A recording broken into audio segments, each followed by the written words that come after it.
here for an OBI work at Carrabbas, here with Parker Brown. Thank you for having me. Well, thanks for coming in. So my name's Parker. I'm the managing partner here at Carrabbas. I've been here for the past 14 years. I was hired on back in 2019 as a server. Kind of worked my way up. You worked here? Yeah, I worked here as a server. I never knew that. Yeah. October of 2009. In May of 2010, I was offered a management position. And then, if we want to skip forward a little bit to March of 2013, I was promoted to manager partner, which means I have a percentage of ownership into the restaurant, and I bought into the restaurant. Paid money. Nobody from the outside can just come in and go, hey, I want to be a managing partner. I want to pay you some money and take over the restaurant. You have to have some experience. Carrabba's centrally owned then? Yeah. Okay. So, yes and no. So Carrabbas is owned, by a company in Seattle, Washington, and then they own the majority of it, and I own a percentage of it. Or I wouldn't have been here for the past, so many years. How long were you a worker here? I was an hourly for probably 7 or 8 months, and then I was promoted into management. So you got it right away. Yeah. I had some experience when I came in, and I had told them, hey, I know I've got to start from the bottom, but I want to. This is my ultimate goal. So how many employees? Right now, we got 44 employees at this location.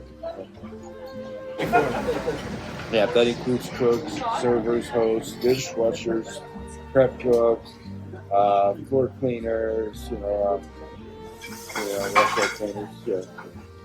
Okay. And they're all provide a different valuable asset, different valuable skill set, in this business. Every one of them is vital. 9 chefs. Yeah. 6 of them have been here for over 20 years.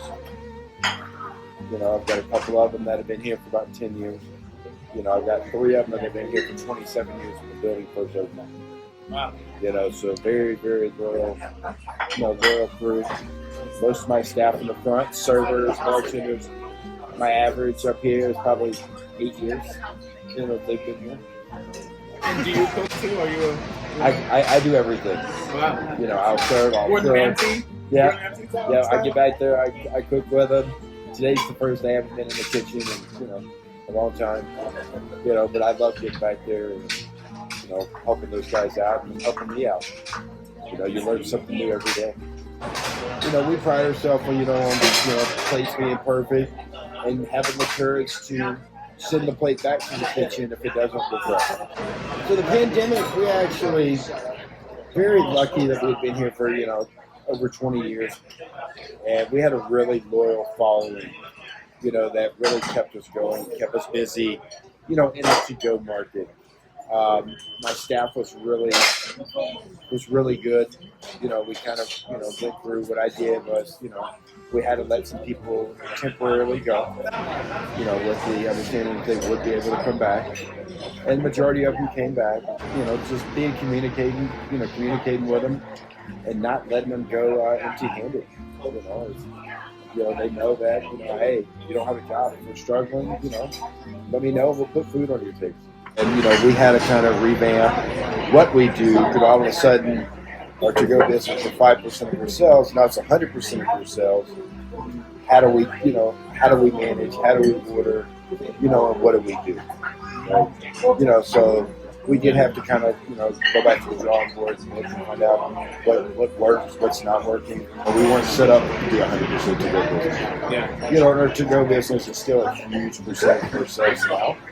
Well, back then it was 5 to 7%, and we're still looking at we're doing 36 to 38% to go sales still. Every month. Yeah, every month. Yeah. We do weddings. We do 60 to 70 weddings a year. Wow.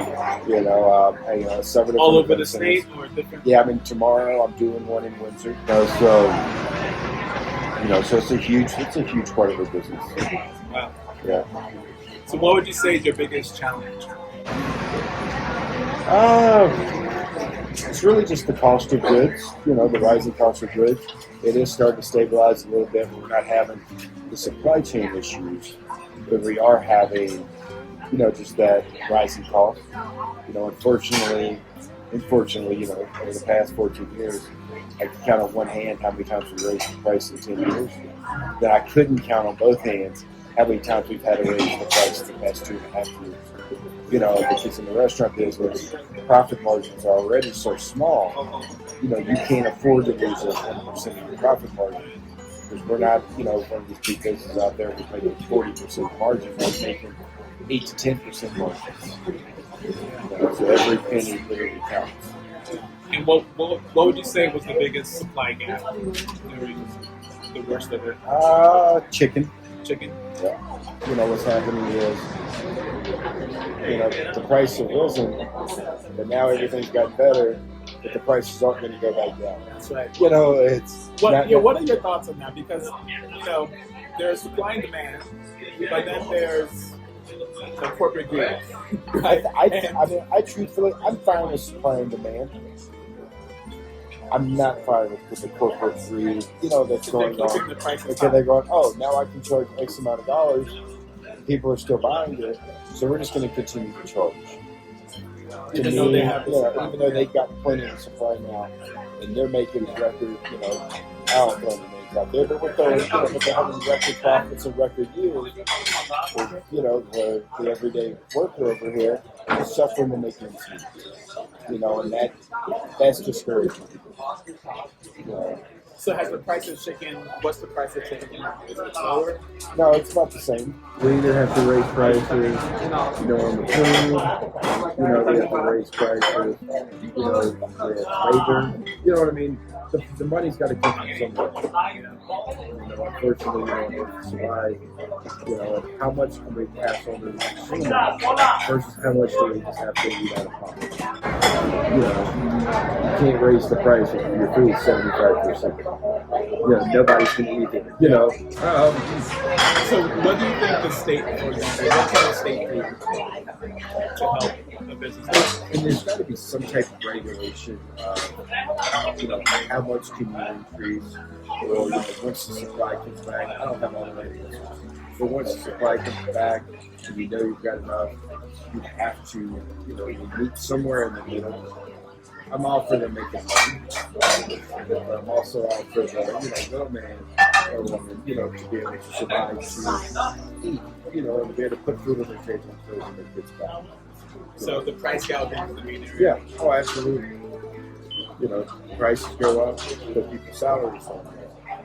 You know, which is fine, as long as there's a way that we can meet in the middle somewhere, you know, and bring things back to being affordable. Well, do I have the right answers? Absolutely not. You know. No, I think you're spot on. It's pricing. Yeah. Prices are out of control.